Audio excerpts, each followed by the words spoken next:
सबसे पहले हम बात करेंगे हीरो ओनोडा की। हीरो ओनोडा एक सोल्जर, लोग की 20 साल की लगभग जब उसकी उम्र थी, तो वो जापानीज आर्मी में इनरोलमेंट उसका हो गया, भर्ती हो गया वो। और उसके बाद as luck to have it, भगवान ने उसको एक मौका दिया और वर्ल्ड वॉर 2 में उसको अपना एक जलवा, एक शौर्य दिखाने का उसको मौका मिला। तो वर्ल्ड वॉर 2 जैसे आपको मालूम है 1939 से 1945 के बीच में हुआ, और इसके दो मेन जो हिस्से थे उसमें एक था जापान, इटली और जर्मनी, और एक दूसरे हिस्से में जिसको हम एक्सेस बोलते थे, और एलाइज की साइड में अमेरिका, रशिया, ब्रिटेन और फ्रांस। तो ये दो मुख्य जो हिस्सों की लड़ाई चल रही थी, ये 1939 से और 1945 तक चली। इस लड़ाई के दौरान लगभग अंत में 1944 के दिसंबर में जापानीज सेना की एक टुकड़ी को आदेश मिला 26 दिसंबर 1944 को, जो फिलीपींस का एक इलाका था, फिलीपींस देश के लुबांग आइलैंड में, वहां पर उनको डिप्लॉय होने का आदेश मिला।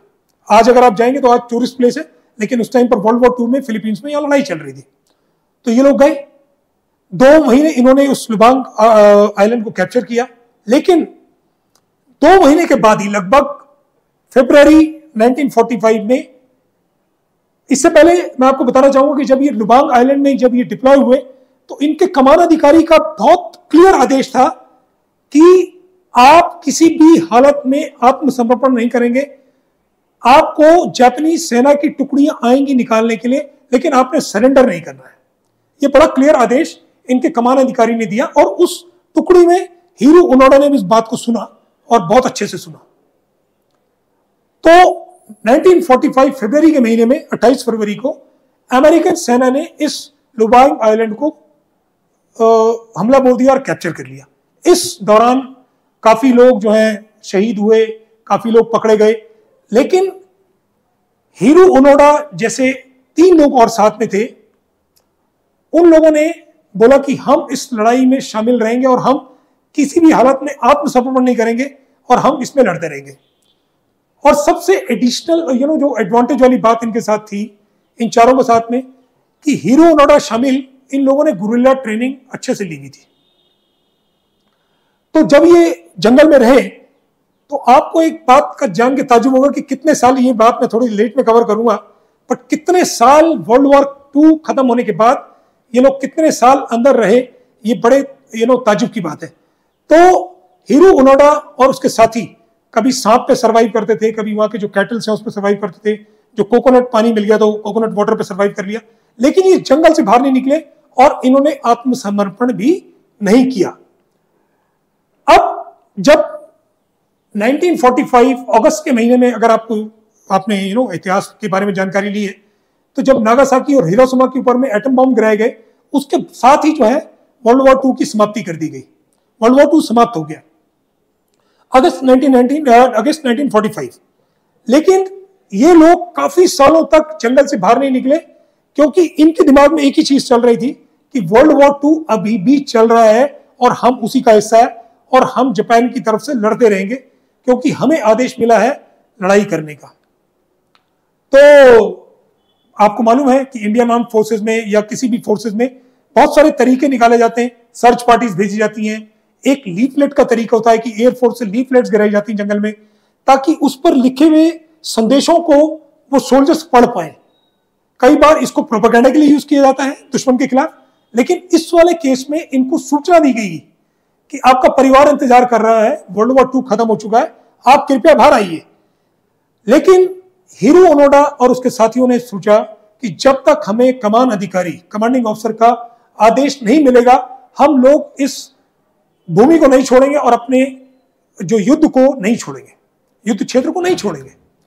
तो 1949 में इनका एक साथी सरेंडर कर चुका, उसके साथ इनके 2 और साथी 1952 और 1954 में, ये 2 साथी भी इनके शहादत प्राप्त हो गए। बाकी बचे हीरो ओनोडा। अब उनको देखिए दिमागी तौर पे कितने मजबूत थे। ये लगभग 30 साल उस जंगल से नहीं आए, 29 ईयर्स अगर आप प्रिसाइसली देखें तो। 1945 से और 74 तक ये बाहर नहीं आए। इनको बहुत सारे तरीकों से ढूंढा गया लेकिन नहीं आए, क्योंकि इनके दिमाग में सिर्फ ये था कि मैं युद्ध लड़ रहा हूं और मुझे एक आदेश दिया गया है, मुझे एक ड्यूटी है। इसके बाद एक जापानीज स्टूडेंट 1974 में वो जंगल में गया और उसने वहां देखा, उसका एक सोल्जर से मुलाकात हुई। मालूम चला ये सोल्जर हीरो ओनोडा है, जो 1944 दिसंबर के महीने से लुबांग आइलैंड में डिप्लॉयड है, और ये मान के चल रहा है कि जापानीज अभी भी वर्ल्ड वॉर 2 लड़ रहे हैं, जबकि उस वर्ल्ड वॉर 2 को खत्म हुए लगभग 30 साल हो गए थे। तो इन्होंने बोला कि आप चलिए, अभी वर्ल्ड वॉर 2 खत्म हो गया है, मैं तो जापान का ही हूं। लेकिन इसने बोला नहीं, जब तक मेरे कमान अधिकारी मुझे आदेश, मुझे ड्यूटी से नहीं निकालेंगे, मैं नहीं जाऊंगा। तो ये जो जापानीज स्टूडेंट है वापस आए और सबसे पहले जापानीज प्रेसिडेंट को मिले। जापानीज प्रेसिडेंट को इन्होंने ब्रीफ करा कि मुझे एक सोल्जर हीरो ओनोडा मिला है जिसकी आपको तलाश है, और वो आने के लिए तैयार नहीं है जब तक कि वो कहते हैं कि कमांडिंग ऑफिसर मेरे को आकर के आदेश न दे। तो प्रेसिडेंट ने आदेश दिया chief of army staff Japan को कि आप देखिए कि इनके कमांडिंग ऑफिसर कहाँ हैं। 30 साल बीत चुके थे, बहुत लंबा समय। तो उन्होंने ढूंढा कि उनके जो कमांडिंग ऑफिसर थे वो एक अब बुक की शॉप चलाते हैं। उनको ढूंढा गया, उनसे रिक्वेस्ट करी गई कि आप जाइए और उसको आदेश दीजिए कि आप अभी वर्ल्ड वॉर 2 से फ्री हो चुके हैं, आप आ जाइए, वर्ल्ड वॉर 2 खत्म हो गया। तो 9 मार्च 1974 को वो जो पुराने कमांडिंग ऑफिसर गए और हीरो ओनोडा को आदेश दिया कि अभी आप जो है आ सकते हैं, वर्ल्ड वॉर 2 खत्म हो गया बहुत साल पहले, और इनको सारे वॉर क्राइम से माफ करा गया। 30 साल की इनको पे दी गई, और ये फिर वापस आए और कुछ समय ये जापान में आए। लेकिन जापान में आकर इन्होंने देखा कि शायद जापान काफी बदल चुका है, तो ये ब्राजील चले गए।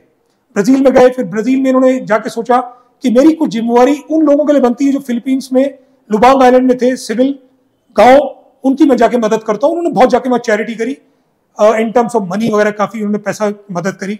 गए, फिर वापस आए जापान में, और इनकी जो है 6 फरवरी 2004 को मृत्यु हो गई थी। सेकेंड एग्जाम्पल जो हमारा इंडियन आर्मी का है वो हम लेते हैं मेजर जनरल इयान कार्डोजो। तो मेजर जनरल इयान कार्डोजो लगभग 1958 में जो है इंडियन आर्मी में कमीशन हुए, गुरखा राइफल्स में।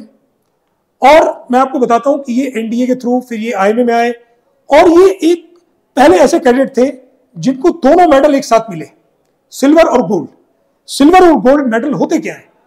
तो मैं आपको बताऊं कि सिल्वर मेडल वो होता है जो ओवरऑल नंबर 1 जो मेरिट में होता है उस कैडेट को मिलता है, और जो गोल्ड मेडल होता है जो ओवरऑल बेस्ट होता है उसका, इसमें स्पोर्ट्स भी कवर्ड है, उसमें एकेडमिक्स भी कवर्ड है, उसमें कैंप भी कवर्ड है, ड्रिल कवर्ड है, एवरीथिंग इज कवर्ड।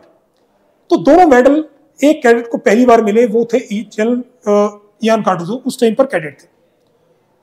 तो जब ये रिक्रूट हुए या इनरोल हुए 5GR में, तो लगभग 71 के वॉर से पहले ये एक जगह वेलिंगटन है हमारे इंडिया में, तमिलनाडु में, वहां ये कोर्स कर रहे थे, और इन्हें मालूम चला कि इन्हें वापस यूनिट में जाना है। तो जब ये यूनिट में आए तो मालूम चला जो ट्वाइसी साहब इनके यूनिट के थे सेकंड इन कमांड, वो शहादत प्राप्त हो गए 71 वॉर में। तो उन्होंने ट्वाइसी का पद संभाला, और क्योंकि गोरखा सोल्जर्स इनको कार्डोजो साहब नहीं बोल पाते थे तो उनको प्यार से कारतूस साहब बोलते थे। अब ढाका का जो है कैप्चर, मतलब ढाका जो है कैप्चर हो चुका था, ढाका गिर चुका था, ढाका हमारे कब्जे में आ चुका था इंडियन आर्मी के, और वहां सरेंडर भी हो चुका था। तो बीच में एक छोटे वॉर में सिलट के अंदर 71 के वॉर में सिलट एक जगह है, उस वॉर के दौरान